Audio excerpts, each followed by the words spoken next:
To put this in perspective, a new Kaiser Family Foundation poll shows that Black adults are starting to come around to the vaccine, but still 35% say they won't take it. We got this list via text messages as well as emails. However, we are still waiting to find out what classes and what grades this man was teaching. Captain Gary Winheim, he heard those shots. He was responding to that call, but he did not come face to face with the suspect until further down County Road 44. As cases have gone up, many people have wondered, where have you been? If you're going to double up and wear 2 masks, doctors say you should do it like this.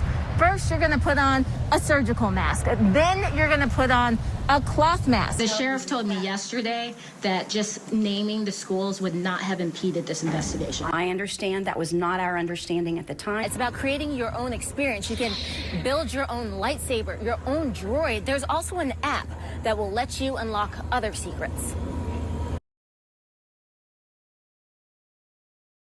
Very busy day just for the site, but also for interpreters. At the site today, they are giving away 5,000 doses of the Johnson & Johnson vaccine. So those are vaccines going into arms, and interpreters are here to answer people's questions in their native tongue.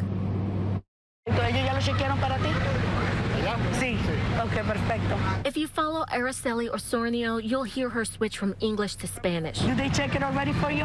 Yeah. She's a nurse and Spanish translator here at the Valencia College West Campus FEMA vaccination site. So you're very busy. All day long, yes. Busy helping people like Jonette DeRocha and her mom. ¿Y usted tiene alergias a algún medicamento? No. Have the translators been helpful? Nosotros como intérpretes hemos sido de tu ayuda. Sí, por supuesto que sí. Absolutely. As a Spanish speaker herself, Osornio knows how important her job is for the community. It is essential for us to know what are we getting in our body, in our own language, be able to comprehend it. There are at least 15 Spanish translators working each day here, as well as 5 Creole interpreters and 1 ASL or American Sign Language interpreter like Yvonne Krause. The most common question is the vaccine safe? So my answer is yes. Osornio started when the site opened on March 3rd. Some of them just tell me, oh, my sister, my cousin, my neighbor told me that to come and ask for you. She remembers helping a crying, trembling Venezuelan woman. And she's like, I'm just so grateful. In my country, they don't have access to this. Still give me chills. I'm not going to lie. It's very emotional, and I understand it. And translators also use the Google Translate app to help people who speak other languages. Osornio says she has already helped Thai, Chinese, and Russian speakers. Reporting live in Orange County, Cierra Putman, Channel 9, Eyewitness News. Disney fans are excited to get back to the magic, but so too are cast members. Not just because they are Disney fans, but because they have bills to pay. Some of that Disney magic is returning. It's different, but guests and cast members are back. Daniel Ranieri and Corey Escobar are watching from home. Waiting for my unemployment to come through and praying that Disney calls me soon. They're both Disney resort servers and furloughed. There's nothing there, just bills and no way to pay them, and it's just really scary. The parks are coming back, but not everyone's back to work. That's the perception.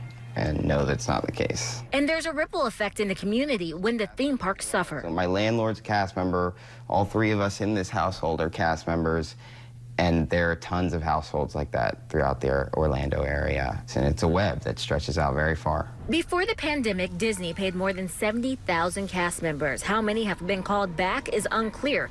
Disney won't say, but the Disney unions are. Unite Here Local 737 represents housekeeping and food and beverage cast members like Escobar and Ranieri. 7,000 out of 18,000 members were called back, about 39%. It's better for attraction and custodial workers with Local 362. More than 80% are back, a little less than 7,000 out of 8,000. The couple is concerned about COVID-19, but it's not their biggest worry. At this point, I'd rather risk my health than be destitute with no money. Praying Disney's reputation and pandemic precautions are enough. I'm just scared, that's all. To bring back workers and keep them working. Walt Disney World employs the majority of our theme park workers, but just remember, SeaWorld and Universal, they employ about another 30,000 people, and all of those workers aren't back yet either. And remember, those parks opened last month. Reporting outside the Walt Disney World, Cierra Putman, Channel 9, Eyewitness News. When you get locked up, you're presumed innocent until proven guilty. That's where attorney Carlos Haynes comes in. But he says he has to pay to talk to his 6 clients at the Volusia County Jail. I understand that this is a desperate time. It's a new time. But You have an absolute right to speak to your attorney, free of charge. the jail, like many others, suspended in-person meetings. But unlike other jails, the only way to contact a client is by paying for a phone call or video chat. $7.50 for a 30-minute confidential video conference. While that doesn't seem like it's much, the Constitution isn't for sale. The visitation suspension is due to the pandemic, and as of now, the jail is virus-free. Today, there are no known cases of COVID-19 with inmates or staff. Haynes has clients elsewhere. Orange, Osceola, Seminole, none of those places are restricting to the level as Volusia County. I reached out to 7 other Central Florida counties and learned Volusia County alone charges private attorneys to talk to their clients. Brevard and Flagler counties allow in-person visitation after attorneys pass COVID-19 screenings. Seminole County allows lawyers and clients to meet with plexiglass in between. Here at the Orange County Jail, not even attorneys can come and visit their clients in person, but they can still come to the Video Visitation Center to talk to their clients free of charge. Osceola, Marion, and Flagler do something similar or have waived video conference fees for private attorneys. Haynes is ready to take this to the Florida Supreme Court if Volusia County doesn't change. And if you sit back and allow the government to say, we're going to take away these people's rights just because we're in a uncharted territory, eventually they'll come at your rights. Cierra Putman, Channel 9, Eyewitness News. I'm a Black is 96 years old and has told shipbuilders to hurry up so she can see the completion of this Navy destroyer, a ship she'll help christen next week.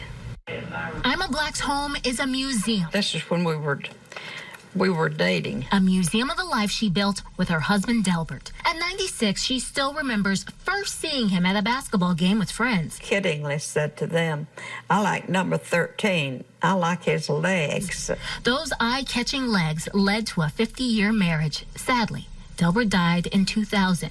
Now, first thing in the morning, she sees the Navy destroyer being built in his name. She got the news a few years back. The USS Delbert D. Black. That sounds good to me. Here's video of the construction of the Delbert D. Black DDG-119, courtesy of Huntington Ingalls Shipbuilding Division. It's going to be a lot of bells and whistles on it to keep up with a modern Navy. Delbert Black was the first ever Master Chief Petty Officer of the Navy. He wanted the position to be a voice for enlisted men and women. Ima says some wanted him to fail, but he listened and heard the concerns of enlisted sailors and helped find solutions.